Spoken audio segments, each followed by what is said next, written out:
Hello everyone. My name is Latif. Sorry. My name is Latif. I'm going to present this work today. It's all about instruction tuning and ChatGPT. There are all connections in it. So I'm going to give a good background on that. Then we can discuss the details of it. So this work is done together with these people from LMU and Cambridge University. And if I introduce myself, I'm an LS PhD student at University of Munich, LMU Munich, and University of Cambridge. And I'm mostly working on few-shot learning, unsupervised learning, how to adapt capabilities of large language models to small language models, and computational social science as well. So if you are interested in all of these topics, we can also talk afterwards. So maybe I can quickly start about the background of this work first, then I can give more information about this work. So let's discuss this large language model. So in the last 5 years, we have seen this exposure of large language models that we start at this point, like 100 million models, especially with the BERT model. It was quite popular at that time.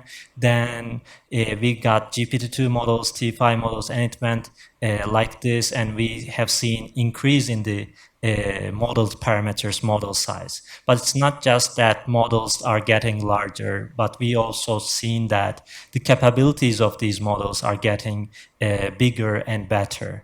And the main supporting points were these, especially the architecture. So these first models that you see here is built on this transformers architecture.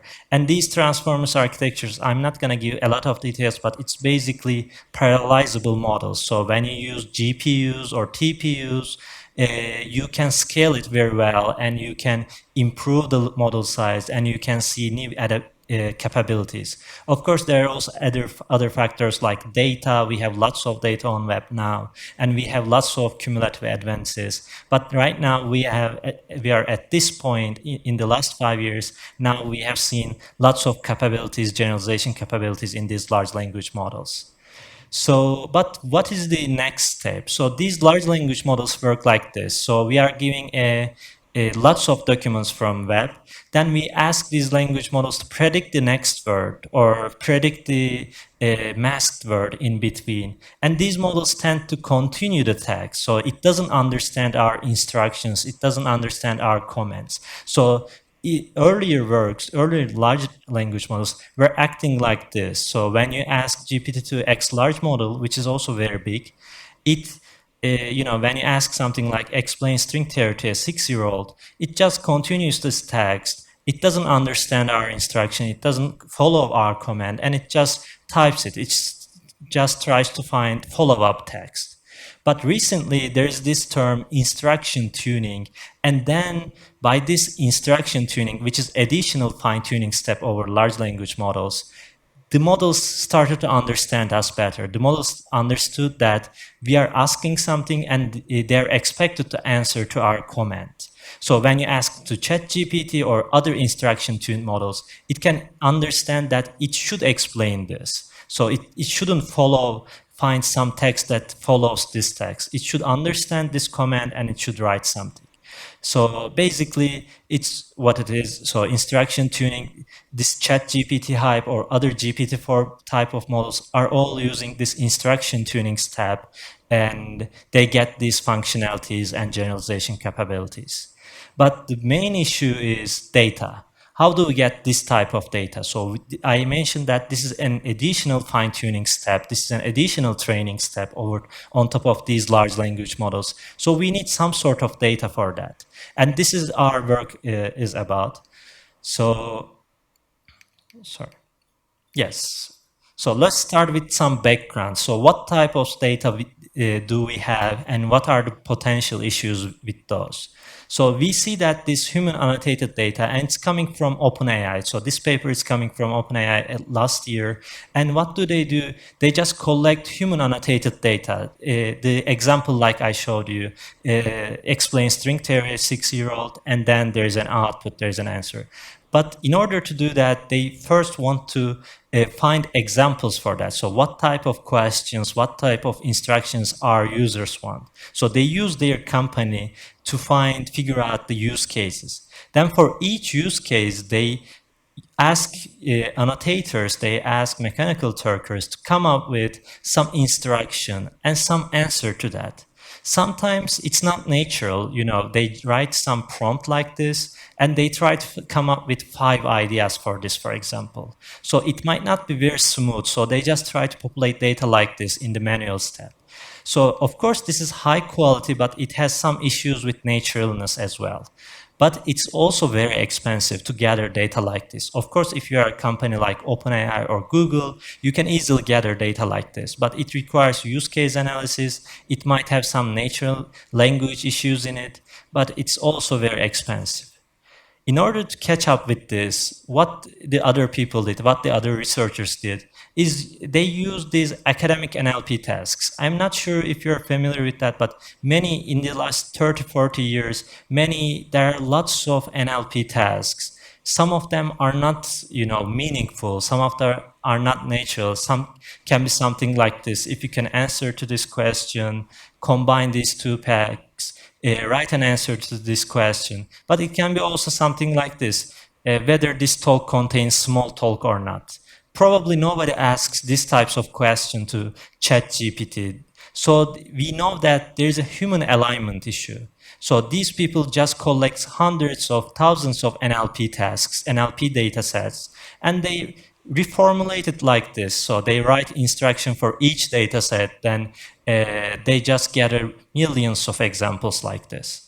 But the main issue with this, there is no human alignment in it. So what does human alignment mean? Humans doesn't ask questions like this. So training a model with this type of data doesn't make sense. So finally, some people come up with something called large language model generation. So what they did is they just give some example tasks to the large language models like GPT-3, GPT-4. So there's an instruction about a question answering. There's an instruction about negative review to positive review change. And based on this, they asked the model to come up with some new task. So for example, for this new task, the goal was to generate question for some people. So it come up with tasks like this, it come up with the input. So instead of using human for annotation, they just used large language models for it. But the problem with that, it was cheap. So because we have used large language models instead of humans, but it was in very low quality and there is no reliability in it. And the output, instruction, all of this stuff are machine written and we are not sure about its quality. So we can summarize all of these 3 approaches in this graph. So some human annotation approach like this from InstructGPT from OpenAI is not cheap. It's very expensive and there are some issues with naturalness. Reformulating NLP tasks issues with human alignment because there is no text generation in it. We want some sort of text generation. And this LLM generation approach is not reliable. It's basically in low quality. So we would like to find some answer that can be cheap and that has human alignment and it's also reliable. So this is our work, LongForm, and the idea is very simple. So I mentioned this instruction and output pairs. We are just going to think in the other direction. In order to get some data like this, we are just going to write instruction for already existing output. What are we going to do? We are just going to find some corporate examples, some examples on web, random documents like this. So in this document, this person says how does he love pizza rolls, why it is good, and it also ends with some joke at the end. So this is a human written, high quality example. So then we think in the other direction. We try to generate instruction for these human written outputs.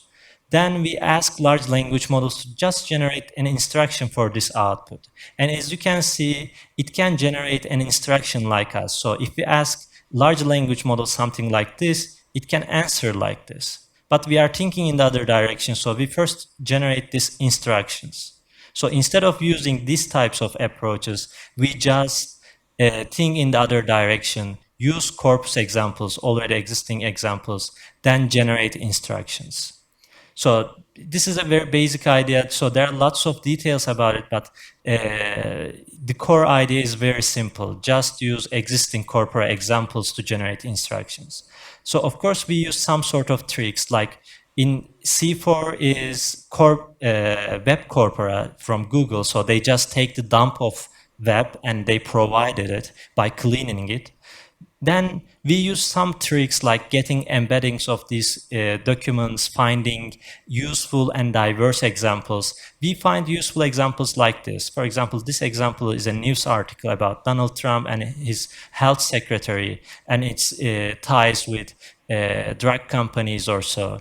Then we generate instructions by using these large language models. So we use templates like this. So for example, we say instruction colon X, then we put the output, this output here, then we ask the large language model, what kind of instruction could this be an answer to? Then our large language model gives an answer for this. So then we have this instruction.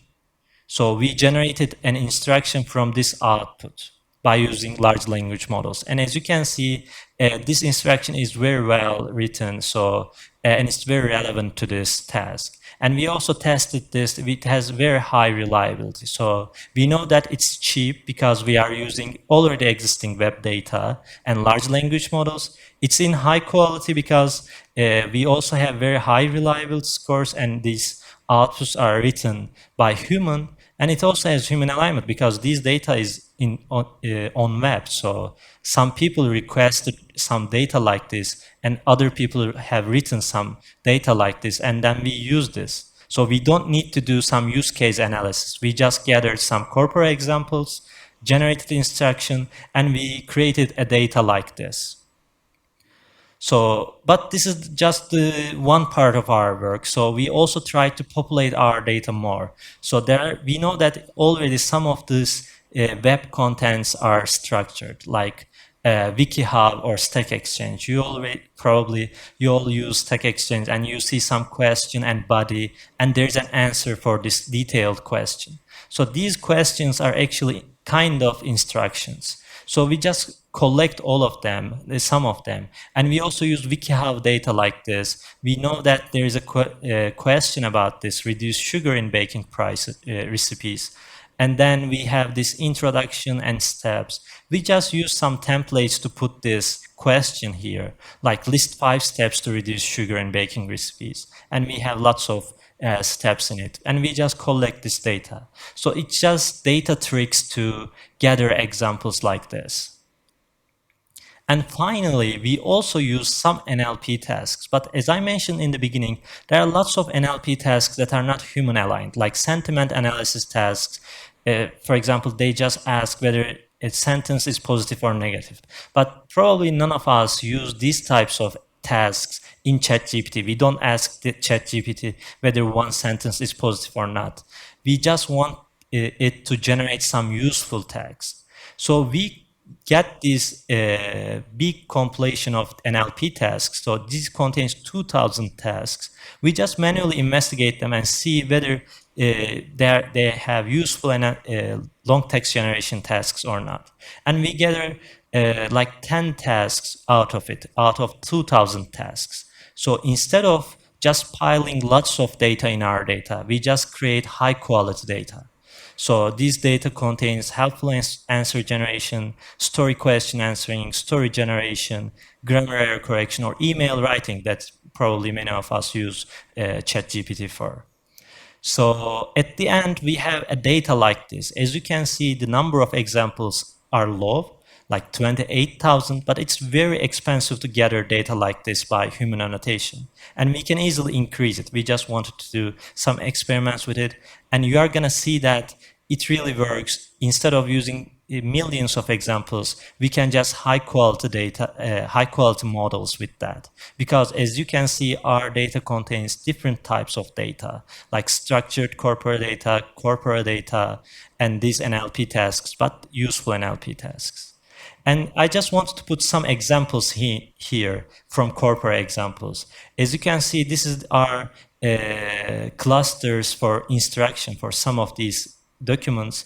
As you can see, our instructions contain like this: describe history of something, describe career of someone, provide summary of this document, or can you tell me something about this? We have lots of questions and instructions like this. So our data is quite diverse and very useful. When you think about it, many people can ask questions like this to ChatGPT. So now this is the core part of our actually work. So we just wanted to gather some data, but now we are going to do some experiments with it. We are just going to train some models with this data and show that how it's useful and how we outperform prior models. So we are seeing some sort of baselines here, but some other works that have tried to use instruction tuning. And you are seeing that there are three models here in between. They're all using this T5 model, which has 11 billion parameters, which can be also quite difficult to work in experimental or personal setup. But they are all using NLP tasks. They are using thousands of NLP tasks. This one used, for example, 800 NLP tasks, gathers 75,000 examples. These are using millions of examples and train their model with instruction tuning. And there is this OPT model from Meta, which doesn't have any instruction data in it. It's just raw language modeling. I just wanted to put it here to show the difference between model without instruction tuning and model with instruction tuning. And maybe you also heard that Stanford released something called Alpaca recently, and they use this LM generation approach that I have shown you in the third step. Maybe I can just quickly show it to you again to make you remember this approach, this LM generation approach. So we mentioned that it's also cheap, but it's also and it has human alignment contrary to this NLP task approach, but it has machine written output and it has low quality. So now we are going to see results from all of these models: raw language model, NLP task-based instruction tuned models, these three, and the last model with LM generation approach. So, but our models are diverse. We have different underlying language models, but the details is not important. We just tried a bunch of different language models, including Llama as well. And we trained them with lots of optimizations because it's hard to train 7 billion model. And we publicly share these models as well. But we are just going to evaluate in all different tasks here. Some of them will be in domain, which means we are using our data set for it, the long-form data set to evaluate. We just put some test set aside and we are just going to evaluate on it. But we are also going to try some different tasks like recipe generation from given ingredients, writing prompts for story generation, or explain like IM5 question that we have seen in the beginning, simple question answering tasks. And we also going to try some cross-lingual examples. I didn't mention that, but all of our data was in English. But some of these models that I have shown you here knows other languages. Even though we fine-tune with English instruction tuning data, we have seen some capabilities in other languages because these models already knew some other languages. We just trained them to understand instructions. Then these models were able to capture this idea and adapt to different languages. So now we are just going to see a bunch of numbers, but yeah, at the end I'm going to show you some qualitative examples as well. But let's start with this OPT 30 billion and our OPT 3 billion model. As you can see, if a language model doesn't have any instruction data in it, if it's just raw language model, it can't understand any of these tasks. So you see this big margin. Even our model is very small, 10 times smaller than this. We see huge improvement in our data. So we use some metric called Meteor, but the details is not that important, but it just takes the overlap into account. But we see this huge difference between wanted output and the given output by the model. And this shows that we need to instruction tune these models to make them available for people to use it. And the other part is this. So maybe you can remember these three models. They are all using NLP tasks. They are using millions of examples. But even though they are using millions of examples and larger model size, we are using 3 billion model with the same architecture, T5 model. The underlying model is same, but we are using the smaller version of it. And we are fine-tuning our model with smaller number of examples, but we see that there's a huge difference between these scores as well. And the reason is these models are not understanding humans, so they are not aligning well with human. So they are just trying to understand sentiment analysis tasks, news classification tasks, but they cannot produce good coherent text. And finally, the hype was around this alpaca model from Stanford. And we have seen that it's really powerful when it's compared with other NLP task-based instruction-tuned models. So we have seen that improvement. We have seen improvement over these other models with this alpaca approach. But when we compare it with our llama model, which has the same model, we also saw, again, huge improvement. And the main reason is this model just uses all LLM generated data. So they are not using any corporate examples, any web examples like that. They are just relying on these large language models to gather data for it. So as you can understand in this whole presentation, the main point is about data. And even OpenAI's Instruct GPT paper used only 10,000 of examples. It was around 30,000 examples. So you don't need to gather like millions of examples. You just need high quality data. But if you can't get it with, by hiring some crowd workers or annotators, you can just collect from websites. And it's as useful as these approaches. As you can see, it's a lot better than these approaches. So this is out of domain results. So it's just to prove that we are not just relying on our data. Even for tasks like recipe generation, question answering, or story generation, we are also observing similar conclusions. Like prior instruction tuned models like these are not as good as our models because we are relying on corpora examples. And also our approach with corpora is better than generating all examples with large language models, or it's better than NLP task-based instruction-tuned models. So we are also seeing huge improvement over it. And this is also the cross-lingual experiments. Why do we call it cross-lingual? Because we are training our model with English data. But when we test it on German, Spanish, French, or Russian, so there are lots of numbers in it, but you can just check out this last row. When it's compared to prior work, we see huge improvements again. So for example, the model starts to understand German, Spanish, French, and the Russian to some extent. But we have seen that when we ask these models in German, for example, to do something, to generate a news article, to generate a blog post or so, sometimes it understands what we ask, but it responds in English.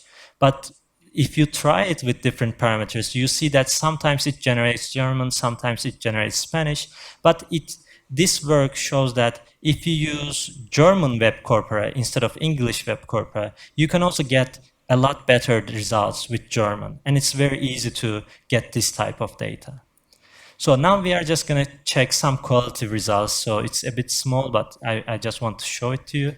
So for recipe generation, the task is just giving some ingredients and write the directions of a cooking recipe. So we don't know what is the meal. So it just the models just figure out what the meal is, and then they try to give ingredient recipe for that. And as we can see, alpaca model can sometimes have problems with the ingredients, and it doesn't give good. It doesn't use all of the ingredients. But our model uses meat, boil it. I don't know if it's the best way of doing this, but it boils it, then it puts mushrooms in it, and then it makes a soup. And for explain like I am 5 questions, someone asked how do digital cameras capture and transfer what they see into JPEG. And Alpaca model says that it's just an image compression, so it doesn't understand the underlying mechanism. But we see that in long-form models, it understands how it works. It understands if there's an analog to digital converter, and we see improvement over it. And it's just the best model, the best baseline model that we compare with. So when we compare it with OPT models or other models, we sometimes see that they are not even understanding the instruction. They just try to find the next sentence, or they try to write another question to it and answer that question or something like that. And here is some cross-lingual example. Unfortunately, I can't speak German, so these are all from Google Translate. But as you can see, when we write a blog post on the benefits of meditation, we see a good, coherent content in English, but we also see some good content in German, even though it's not trained on instruction tuned on German. And this model is not multilingual. It's only like 1% or less of it knows the German part, but it's enough. And even fine-tuning with English data, it can understand to write something about meditation, how it's helpful for your body and how it's helpful for you. And we see these types of and we also believe that maybe ChatGPT or other variants also use underlying multilingual model, but they just fine-tune with English. So when you try with German or Turkish or some other language, it doesn't have any instruction data in it, but the underlying model knows these languages, so they just follow your command.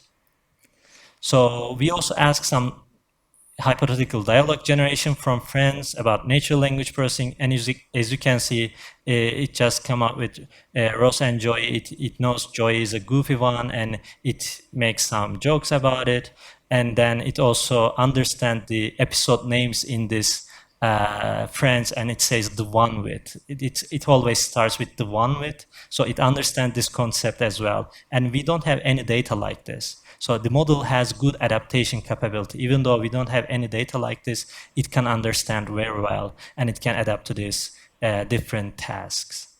And finally, this is one of the important aspects of these large language models. So the problem with these large language models, it's just trained on some data, some static data. And when you train a language model, it's there, you don't add any new data in it, add any new information in it.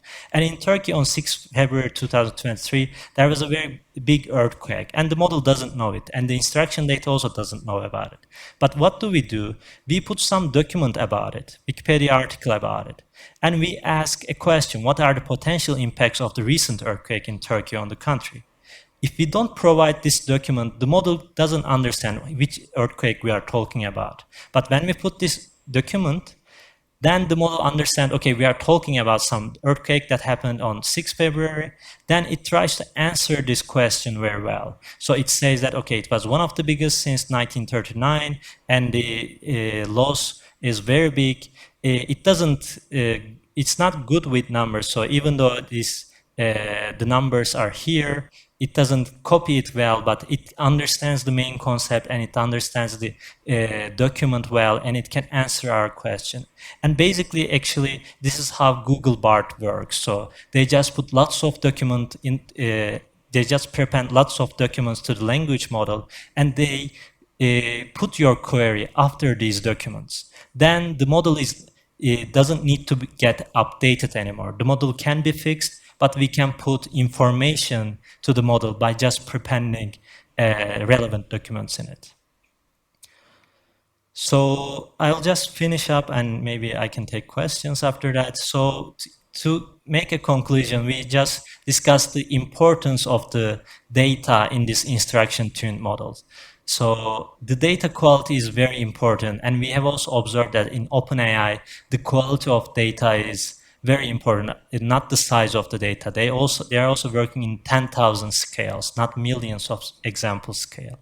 So if your data is in high quality, you can understand instruction tuning. The model can adapt to different capabilities. So in here, we just use corpora examples, already existing web examples, to generate data for it. And we have seen that even 10 times larger models or 1,000 times larger data sets have less capabilities in text generation. And we have also seen that this out-of-domain generation tasks and long-form models can do that very well. And as you can see for these examples, for example, dialogue generation or text attribution, we didn't have any data like that, even in the instruction tuning step. So the model have this good out-of-domain generation adaptability. And finally, we release all of our data sets and models. And we are also gonna release some small size models soon. Like in a couple of days, we are gonna release 100 million scale models. So you can easily use it on your PC, or you can just fine tune it further and you can try it. Of course, the results will be worse, but we still expect that they will be in high quality as our data in high quality. And I just want to mention some future work and limitations to, discuss some topics about it as well. So now we are generating instructions from large language model and from OpenAI's large language models. But OpenAI puts some sort of license to prevent competition among other companies. So they say that if you are going to use our large language model to generate some data and release it, the other people cannot use commercially. But as researchers in academia, we want people to use it commercially as well. But this is very important limitation to us. And also, so that's why we want to find some custom way of generating instructions, not generating output from instruction, but the other way, generating instruction for corpora examples. But and also, in addition to that, we want to do some better corpora mining. We want to find useful examples in web and just get better instructions for it, find instruction in this corpora, or select more diverse examples, or even work in HTML scale to parse useful examples in the different parts of the web, and then combine all of them together. So if we also do these two parts, we believe that it will be, the quality of the data will get a lot better, and the license restrictions will be a lot more relaxed. So that's all. Thank you. And if you have any questions, I would love to hear. Thank you.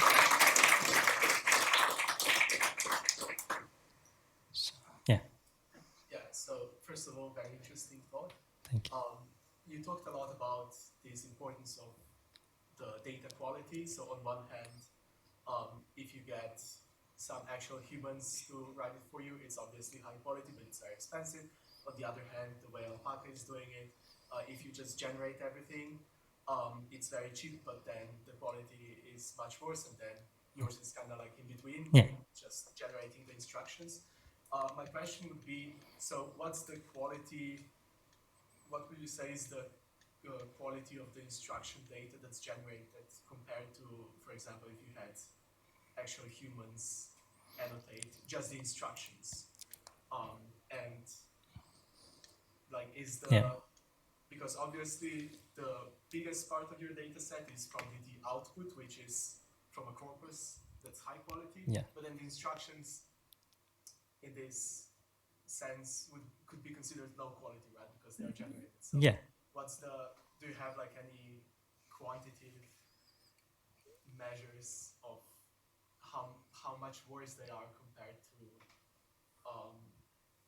human-generated data, if it actually matters? Yeah, actually, we don't have exact number for that because we didn't try that, but we ask humans to analyze our instruction. We ask them whether this instruction is relevant to that, and it's also good written. So they flagged some of our data, whether it's reliable, whether it has some issues with it, and we have seen that 97% of the instruction data we provide is reliable and it's in high quality by human annotators. But of course, if you ask humans to come up with instruction for this output, I'm expecting that the quality would be similar because large language models are really powerful. As you can see, these examples, these instructions are really good. But I'm expecting that humans would write those in different styles, would be more diverse. So quality will be similar, but diversity would be a lot better. Maybe we will see lots of spelling mistakes in some examples, or we would see some different approaches of doing this, maybe some grammar errors when humans write it. But it's also useful because humans do that, So when you put this model out, humans would also do some spelling errors. So then maybe using human for this instruction generation part would be especially useful for diversity, not quality, but the diversity. And then, an after question, which you kind of already answered by saying that you actually had people look at these generated instructions and then flag them. They're not as good. So my idea would be to maybe use RLHF directly for that, which is basically what you're in a way already doing. So for example, the way that InstructGPT does it, you obviously know the human annotators get 4 different prompts and then they just rank them. This would be perhaps one other way to make these instructions even higher quality, but as you said, it's already 79% reliable to humans. I guess that's not really a concern. It's more about the variation, the different styles, as you said. Yeah, definitely. So I agree that if you use some sort of reinforced learning metric, even for the instruction generation part, the quality would get better, and also it would be more human aligned. So we would maybe see more diverse examples. But yeah, as we discussed, the reliability is 97%. And I just want to mention this as well. So this LM generated approach that we see in Alpaca, they use this self-instruct data, and they report in their paper, they report that it's 54% valid. It has 54% validity. So if you ask large language models to generate all of this stuff, they fail because it's very difficult task to find a task, find an example for it, find an output for it. So it's a very complicated task. But yeah, as you said, this is already in high quality, but if we include some other objectives in it, if we improve this part, instruction generation part, it would get a lot better. Thanks. That's the very high difference between generating everything and generating just instructions. Yeah. Is that just, would you say that the difference is just due to the output usually being a much larger part of the data set? Or why is there, because like going from 54% to 97, that's a big step, and you're still generating part of it. Yeah, definitely. It's because it's not because of its length. It's because we are asking the model to do a lot more thing. It has to come up with some sort of task. It has to come up with some output for it. It has to come up with an input for it. But when we provide the output, the model is already restricted. The model already knows what it should talk about. So then this is a lot easier task. And we are using already human written output, and the final model is trained like this. We just feed the instruction and the output is generated by the large language model. So we try to train the model to generate this output, and this output is human written. Even this is in low quality. As the output is human written, the models get a lot better. But in this other work like Alpaca, the output is also machine written. The model can't see this diversity in human written texts. Thank you. Oh, thanks. So you showed a 97, wow. You showed this 97% value, and the last slide with the numerical example about the earthquake. So how do you foresee this improvement where it can get quantitative information correct, or even logical, like in a legal text, yes or no, or is or is not, can make huge differences? Yes, there is it's a bit different. For this part, we are just evaluating the instruction generation part. So how it is good in instruction generation for the given output. But for this part, we are trying to evaluate, by using this data, we are trying to evaluate a language model to give some useful information. For this part, we are still seeing that there should be lots of improvements. So this is not 97. It's like, I don't know if we can name a number for that. But yeah, as you said, we are seeing that these types of small errors, it looks like small errors because it's a long answer and it's only 2 tokens. So these 2 tokens are incorrect, but it has huge impact in the output. There are some people working on it, especially in the Google part, because they are putting this attribution. They think that this attribution part is quite important. So they are trying to compare their output with this input document and try to find inconsistencies. If there's an inconsistency between the output and input, as I showed you here, they put a lot of loss to the model. They penalize the model so much, the model knows that this is not just one token out of 100 token. This is very important token, and it makes an error there. So that, of course, is only possible when you see this exact, like when you summarize something, but maybe we can continue afterwards. You can start. I don't need a so you mentioned the small, you're going to release the small language models, right? Yeah. Do you foresee any sort of like real-life applications of these models, or is it just for testing? Right now, we are just testing on these numbers, like cross-lingual adaptation, on this out-of-domain adaptation, and in-domain adaptation. We have seen that these small models, like 300 million or 125 million models, are good at this in-domain results. So they already perform well on the task that we have, shown in the training data. But when it comes to this part on this out-of-domain task, it gets a bit more difficult. So I am thinking that we are just going to release these models, but I am thinking that as live applications, it might be especially useful in this text attribution part. So they are not very powerful to adapt to different tasks, but maybe they would be good to do this attribution for like PDF search or document search and document question answering, of course.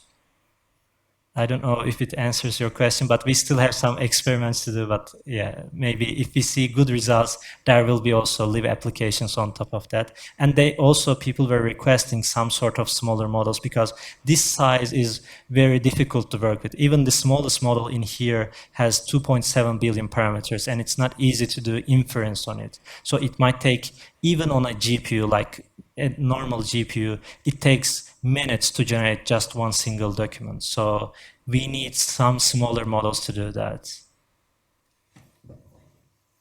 Thanks. Yeah. Can you explain this metric a little bit? You said these are adaptation metrics, right? So I'm guessing these are different from reliability metric that you talked about. Yes. This metric actually is not a good metric, and unfortunately, we don't have a good metric for that. So the metric is called Meteor, and it's here.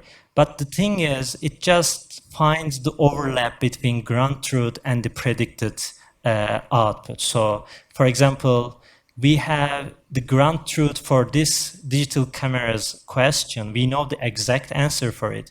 We just check the overlap between words and synonyms and try to come up with some quantitative results. But it's not a good metric. And it's one of the biggest issues in this domain, in the long text generation or text generation, paragraph generation or something like that. Evaluating the quality is very difficult. So right now, these metrics are used in the field.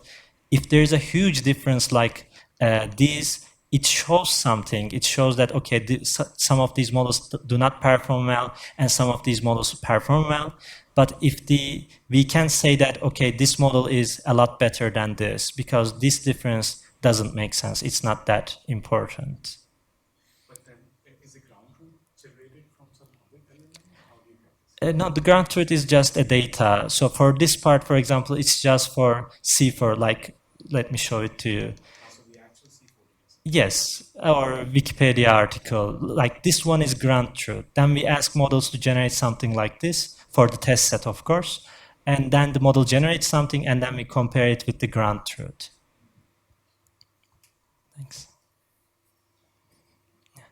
So I have the same question, so thank you for answering. And I have a question more about the project. So you worked alone on this. How many time it took? Like more about all the back part of it. Sure.